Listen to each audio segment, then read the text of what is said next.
Hello friends, BA part 2 session 2022 से 25 परीक्षा के लिए एमआईएल हिंदी जो 100 मार्क्स का होता है उसके लिए टॉप 10 यानी कि वीवीआई क्वेश्चन आंसर हम आपको दिखाएंगे। अगर आप इतना क्वेश्चन आंसर पढ़ लेते हैं तो फिर 100% आपका एग्जाम में मार्क्स इतना ही आ जाएगा, बल्कि अलग से कुछ नहीं पढ़ना पड़ेगा। और जो भी आंसर है वो काफी सिंपल लैंग्वेज में आंसर होगा, ठीक है। और आंसर का पीडीएफ आप फ्री में डाउनलोड कर सकते हैं। कैसे कीजिएगा इसके बारे में भी हम आपको बताएंगे। और जो भी इस क्वेश्चन में होगा, जैसे कि आपसे सारांश वगैरह पूछा जाता है, ठीक है, क्वेश्चन का सारांश, उसके अंदर आपसे व्याख्या पूछा जाता है। 2 लाइन्स दे दिया जाता है, उसका एक्सप्लेन करना होता है, मतलब व्याख्या करनी होती है। उसके बाद में आपसे जो मुहावरा पूछा जाता है, ठीक है, मुहावरा हिंदी व्याकरण में जो भी लिंग निर्णय वगैरह पूछा जाता है, विपार्थिक शब्द पूछा जाता है, यानी कि एंटोनिम्स, साइनोनिम्स, सब कुछ इस पीडीएफ में होगा और आप डाउनलोड कर लीजिएगा। हम आपको क्वेश्चन आंसर सब कुछ दिखा देते हैं। चलिए ठीक है, तो आइए हम यहाँ पे देखते हैं। आपसे पहले कुछ इस प्रकार से क्वेश्चंस पूछे जाते हैं, जैसे कि निम्नलिखित में से, आप यहाँ पे देख लिए, निम्नलिखित में से किन्हीं 3 प्रश्नों का उत्तर दीजिए, ठीक है। और ये क्वेश्चन 15 नंबर का होता है, 45 नंबर का ये क्वेश्चन होता है आपका, ठीक है। जैसे कि क नंबर में है कि अंजनी के नामकरण की सार्थकता पर विचार कीजिए, या ऐसे भी इस क्वेश्चन को घुमाकर पूछता है कि अंजनी महाकाव्य के शीर्षक की सार्थकता पर विचार कीजिए, ठीक है। दोनों का आंसर आपको ऐसा ही लिखना है। और आंसर देख लीजिए, 15 नंबर का क्वेश्चन है, तो लगभग इसका आंसर 3 पेज से कम नहीं होना चाहिए। और 3 पेज से कम हम आपको आंसर नहीं देंगे, और सिंपल देंगे, कहानी की तरह, ठीक है, कहानी की तरह के आंसर देंगे, क्योंकि हिंदी है तो कहानी की तरह आंसर होना चाहिए। आप एक बार से 2 बार पढ़ लीजिएगा ना, तो फिर आसानी से याद हो जाएगा। उसके बाद में यहाँ पे नेक्स्ट क्वेश्चन हम देख लेते हैं। ख नंबर क्वेश्चन है इसका कि अंजनी महाकाव्य के नायक हनुमान का चरित्र चित्रण कीजिए। यहाँ पे हनुमान का चरित्र चित्रण करना है आपको। अगला ग नंबर क्वेश्चन है, यहाँ पे आपको सिर्फ 3 क्वेश्चन का आंसर देना है। ग नंबर है कि संघमित्रा का चरित्र चित्रण कीजिए। यहाँ पे संघमित्रा का चरित्र चित्रण करना है, संघमित्रा नाटक के आधार पर, ठीक है। अगला क्वेश्चन है 4 नंबर, अथवा। ग का अथवा में क्वेश्चन है कि संघमित्रा रचना के आधार पर नीलमणि या महेंद्र का चरित्र चित्रण करे। मतलब कि संघमित्रा का चरित्र चित्रण करे या नीलमणि या महेंद्र का चरित्र चित्रण आपको करना है। दोनों में से किसी एक का चरित्र चित्रण करना है, जिसका भी याद हो आपका, ठीक है। अगला क्वेश्चन है, इसका आंसर है यहाँ पे, अगला क्वेश्चन है घ नंबर, ठीक। घ नंबर क्वेश्चन है कि राम राज्य एकांकी के कथा वस्तु, या इसको शिल्प विभाजन भी कह सकते हैं, शिल्प विधान पर प्रकाश डालिए, ठीक है। इसका आंसर कुछ इस प्रकार से आपको मिलेगा सिंपल लैंग्वेज में। अगला क्वेश्चन है यहाँ पे घ नंबर का अथवा में क्वेश्चन है कि राम राज्य एकांकी के संदेश पर प्रकाश डालिए, कि राम राज्य एकांकी के संदेश पर प्रकाश डालिए। मतलब कि राम राज्य एकांकी में कौन कौन से संदेश दिए गए हैं, इसके बारे में आपको विवेचना करना है, यानी इस पे प्रकाश डालना है, ठीक है। अगला नेक्स्ट क्वेश्चन है, अगला नेक्स्ट अंगर नंबर क्वेश्चन है कि काला आदमी अथवा विराम चिन्ह अथवा मुक्तिधर अथवा मलबे का मालिक कहानी का सारांश लिखे।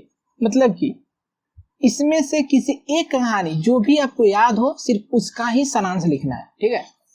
और इतना क्यों दिया हुआ है, आपसे तो सिर्फ 2 ही पूछेगा, लेकिन मैंने 4 दिया है। 4 इसलिए दिया है कि कई लोगों का ग्रुप ए होता है, किसी का ग्रुप बी होता है, ग्रुप सी होता है, ग्रुप डी होता है, इसलिए 4 दिया हुआ है कि सभी लोग के, जैसे कि जो भी ऑनर्स पेपर है, सभी लोगों के ऑनर्स पेपर में क्वेश्चन मैच कर सके, ठीक है। इसका भी आंसर आपको यहाँ पे मिल जाएगा। उसके बाद हमारा नेक्स्ट क्वेश्चन है, नेक्स्ट क्वेश्चन आप देखिए यहाँ पे 2 नंबर में हमसे क्या पूछा जाता है, व्याख्याएं पूछे जाते हैं। जैसे निम्नलिखित में से किन्हीं 2 अवतरणों के अर्थ स्पष्ट कीजिए, मतलब कि व्याख्या कीजिए। और अवतरण मतलब 2 लाइन्स दिए होंगे, 2 ही लाइन्स के लिखना है। एक 10 नंबर का होता है, ठीक है, एक क्वेश्चन 10 नंबर का, 2 ही का लिखना है। क नंबर में है कि सब कुछ बदल गया मगर बोलियां नहीं बदली। और ये लाइन्स कहाँ से लिया गया है, ठीक है, और किस कहानी, कविता या एकांकी से लिया गया है, किसने लिखा है, इस लाइन्स का मतलब क्या है, यानी ये जो अवतरण है इसका मतलब क्या है, इसके बारे में आपको लिखने हैं, ठीक। इसी प्रकार से दूसरा नंबर है कि सर्वोत्तम रूप है सेवा ही प्रेम का, विश्व शांति की जननी सेवा ही केवल है, ठीक है। अब इसके बारे में ये लाइन्स कहाँ से लिया गया है, किसने लिखा है और इसके माध्यम से क्या कहा गया है, इसके बारे में आपको लिखने है। ठीक है, अगला है जो सबकी गाली वह किसी की गाली नहीं। नेक्स्ट है कि सत्याग्रह का रास्ता सुगम नहीं है, यह तो तलवार की धार पर चलना है। ठीक है, और इसे कहाँ से लिया गया, इस लाइन्स को किस कविता, कहानी या एकांकी से लिया गया है, किसने लिखा, इसके माध्यम से क्या कहना चाहते हैं कवि या कहानीकार, इसके बारे में आपको लिखना है। ठीक, अगला है हम समांतर रेखाएं एक बिंदु पर नहीं मिल सकते, इसके बारे में आपको एक्सप्लेन करना है। नेक्स्ट है कि गुलाम छुटकारा पाने के लिए जो रुपए देता है उसे मुक्ति धन कहते हैं। अब इसको आपको एक्सप्लेन करने हैं। उसके बाद है कि आदमी जितना बर्बर और असभ्य रहता है उतना क्रूर और हिंसक होता है। अब इसका क्या अर्थ होता है, इसकी व्याख्या करनी है आपको। अगला क्वेश्चन है कि वह साहबों के समाज के स्वर्ग और काले आदमियों के नरक के बीच त्रिशंकु की भांति लटका हुआ था। अब इसका अर्थ और व्याख्या आपको समझानी है। अगला क्वेश्चन है अकेले अकेले बैठकर भोग प्रसाद खाते खाते बच्चों लोगों को चर्बी चढ़ गई है। अब इसकी व्याख्या करनी है। अगला लाइन है कि जब शाम को हम विजय हुए तो पाया हम मुर्दों के देश के राजा है। उफ, रक्त का समुद्र हिलोरे ले रहा था, मानवता चीख पुकार कर अंतिम डीम तोड़ रही थी। अगला क्वेश्चन है एवन का कवि मैं पौरुष का संदेश बांटता हूं, मैं महावीर का दूत बना कलयुग में त्रेता हूं। अब इस लाइंस का क्या अर्थ है, इसके बारे में आपको समझानी है। अगला क्वेश्चन है वीरता की सीमा होती है बलिदान, वीर या तो लक्ष्य पर पहुंचते हैं या बलि हो जाते हैं। अब इस लाइन का क्या मतलब होता है, कहां से लिया गया है, किसने लिखा है, इसके बारे में समझानी है आपको। अगला क्वेश्चन है मनुष्य उदार तो फरिश्ता है और नीच हो तो शैतान, ये दोनों मानवीय प्रवृत्तियों का नाम है। वृत्तियों लिखा हुआ है, यहाँ पे प्रवृत्तियों होगा। ठीक है, प्रवृत्तियों का नाम है, प्रवृत्तियों का नाम है। ठीक है, अगला है अगला 3 नंबर आपसे क्वेश्चन पूछा जाता है निम्नलिखित में से किन्हीं एक पर यानी एक विषय पर निबंध लिखे। ये 20 नंबर का क्वेश्चन होता है, इसलिए इसे लगभग आप 3 से 4 पेज में जरूर लिखिएगा, लगभग 4 पेज में। ठीक है, और कुछ पॉइंट्स दिए होंगे जैसे कि बसंत ऋतु, शरद ऋतु, विज्ञान के चमत्कार, धर्म, राजनीति, आपका प्रिय राजनेता या साहित्यकार, आतंकवाद, प्रदूषण, इनमें से किसी एक पर जिस पर आप अच्छे से लिख सकते हैं 4 पेज में लगभग, उस पे आपको लिखना है। ठीक है, जैसे राष्ट्रीय एकता।